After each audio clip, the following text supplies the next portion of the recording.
To print from a Samsung Galaxy A57, first of all, just open that file that you want to print. For example, for me, I would like to print that screenshot. So when you are here, just click on the three dots and select print button.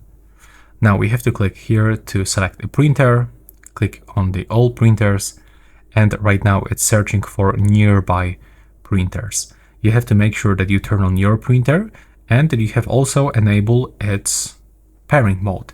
But as you can see, for me, nothing is here. So I can click to add a printer and I can try to use the default print service, or I can download some plugins. So I will be redirected into the Google Play Store. But as you can see, we don't have all plugins. So if I have, for example, the HP printer and I want to get its plugin, I have to click here, go for the search, input HP phrase, and just go for HP application. And that's basically it. Right now, when you connect your printer into your phone, you will be able to find your printer on the list, click on it, and then print. I cannot exactly show you how to do this because there's like multiple printers on the market, but I just show you basic step how you can locate those features and what to do if your printer is not available on that list. So it means that you have to connect this into the printer, into the plugin.